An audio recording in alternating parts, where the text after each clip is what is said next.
Hi, I'm Angie Tonucci, and I'm going to be sharing my poem, Venus of Willendorf.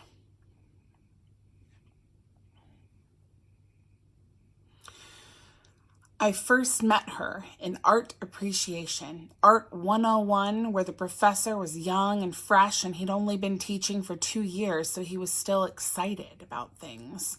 I first met her there at community college, improving my GPA so I could get into real school. It was 9 years after I'd run out of money and stamina the first go-round. Since then, I'd gotten really good at pretending at grown-up things. The art class was because I needed something easy. I also took Intro to Humanities and World Regional Geography, and I liked that I obviously knew more than those teenage kids who hadn't been anywhere or done anything yet. But Art 101 made me feel I could be an artist. Even me, who was always so good at telling stories, but who couldn't draw or paint or even mold Play-Doh. And if, because of this class, I could do art, I could do anything. This bright-eyed professor, who seemed too young to be called that, was really an artist, but art didn't pay the bills, and if he had to have a day job, teaching about art was maybe the next best thing. I'm not sure if I appreciated art more after the class than before, but I never forgot that tiny bulbous carved figurine.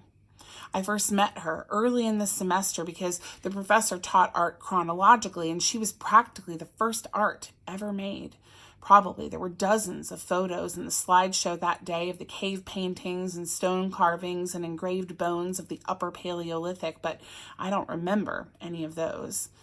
The picture on the screen at the front of the classroom made her look enormous, but she is actually only 11 centimeters tall where she sits in a museum in Vienna. You can buy actual size replicas in the gift shop made out of soap or even chocolate. People all over the world display the soap in their guest bathrooms because it sparks conversations about their recent European vacations. Someone might be eating her delicious chocolate bosoms right now.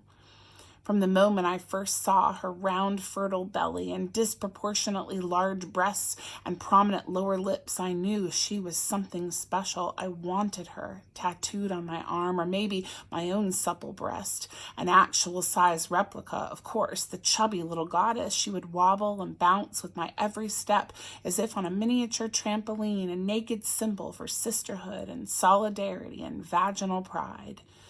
I wondered about the artist. Did she consider herself an artist? Was Stone Carving 101 supposed to be her easy class? Was she surprised when it inspired her to do more with her life than hunt and or gather? Did she shame her family by making art instead of making babies? Was she proud of her curly-haired goddess with the teeny-weeny arms? Did she teach the cave children to paint the walls and sculpt with clay and carve their own tributes to the gods because she needed a day job to pay the bills? Did she make other things? Did she sell jewelry and trinkets at the prehistoric farmers markets? Was she voluptuous like her limestone doll? Did someone love her?